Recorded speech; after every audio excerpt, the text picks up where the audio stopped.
So you're in the question and you've already knocked out two of the answers. You've been able to eliminate those off top because you know those are wrong. So you get down to the last two and they look really close. So you reread them and then you reread them again and again. And yet and still they both look right. So what do? You pick one. Maybe you go with your gut, maybe you go with the longer answer, or maybe you go with the one that looks like a good teacher response. So you click it and you move on. However, something deep inside of you never really feels settled about it, but you don't have time to stop and think. So what do? You just keep going. And then at the end of the session, you get a sheet of paper, and on that sheet of paper, those three dreaded words: did not pass. And you don't even know what happened, why this happened, because you sweat up and down. You know this material, you've studied, you brought all of the resources, you know this. So why do you keep failing this exam? Let's talk about it. So here's the first thing that I want you to notice. It is not that particular question that stopped you from passing this exam. It is something that keeps happening over and over again. You get down to two choices, because you've already eliminated two. So you get down to two choices and you're really not sure, so you click one and you move on. That is a pattern, and that pattern has a name. Almost everyone who takes this exam believes the same thing. If I know the material, I'll pass.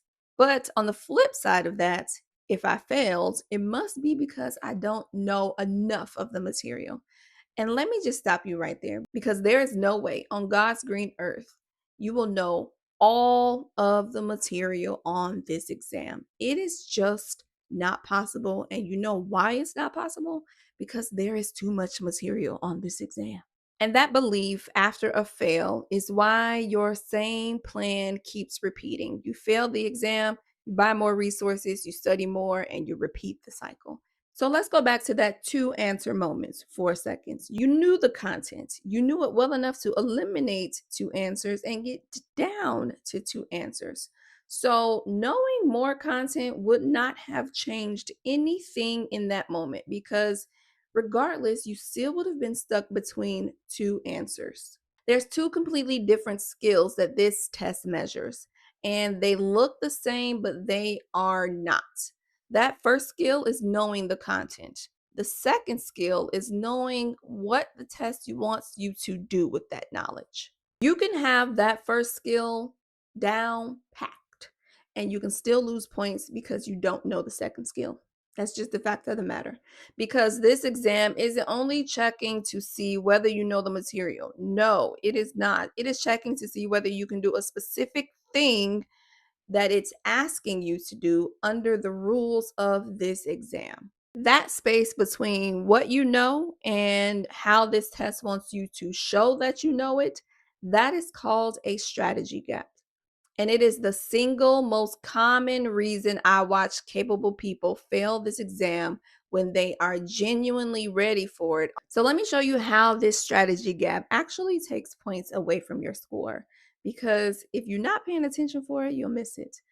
Let's start with wrong answers. On a school test, the wrong answers are usually obviously wrong. They are throwaways. They're there to just fill up a space. However, on this test, the wrong answers are built. Somebody sat down and they wrote them to look right.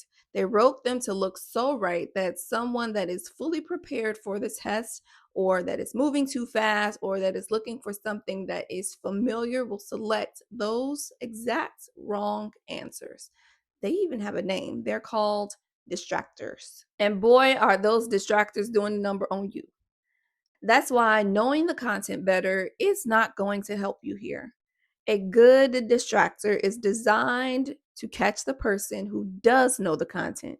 Knowing more doesn't make you immune to the distractor pattern. Recognizing that pattern is what makes you immune to it. And recognizing that pattern is a strategy skill, not a knowledge one. Now, back to being stuck between two answers. Here's the thing that'll make it click for you all of the time. When you're frozen between two answers, it is not because you don't know which one is correct. It is because they are both correct. Both can be true, both are defensible. And if the question is asking you which one of these are right, you can bubble in either one and make a solid case.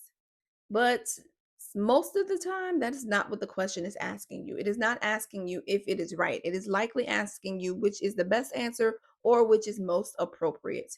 And correct and best are two different questions. If you walk in answering which one is correct, you're going to keep landing in that same spot, that same two answer trap, no matter how much content you know. That is the strategy gap in one sentence. The test asked you for the best answer, and you went ahead and chose the correct answer. So, if the test has a definition for best, the fair question is best according to what?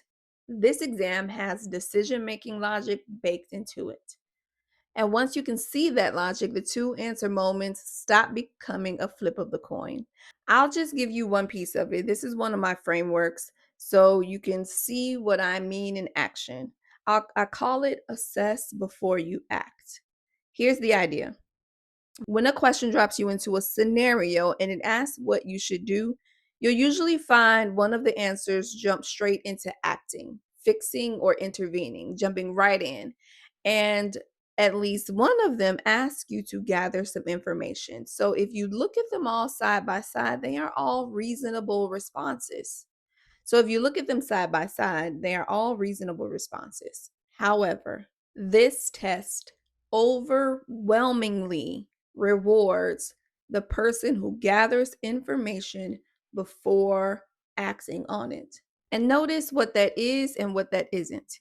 I'm not teaching you the content of any single question. I'm handing you a rule about how this test thinks. And that same rule applies whether you're taking an early childhood exam, an elementary exam, a special education exam, because it is a strategy. And it is exactly the type of thing that's never going to come up with more studying because it isn't about content. It is about test strategy, test literacy, knowing how to take this particular exam. So, how do you know if this is you? We're going to do a real quick check. I'm going to read a few things out loud and you let me know, or you nod your head and count how many make you nod, okay? All right, first one. You regularly get down to two answers and you choose one, but you're never really quite sure if you chose the right one. Or you finish with time to spare, you just know that you killed it, and then you get that sheet of paper that says otherwise. Or you catch yourself thinking, wait, both of these are right. So which one do I go for? If any of those sound like you or something you've experienced, more content is not the problem. You have a strategy gap. And the good news is a strategy gap is fixable because strategy is a skill and skills can be learned. You do not need more information. You do not need to study more. You need to learn exactly how this exam thinks so that you can apply the content that you have learned in a way that this test is asking you to.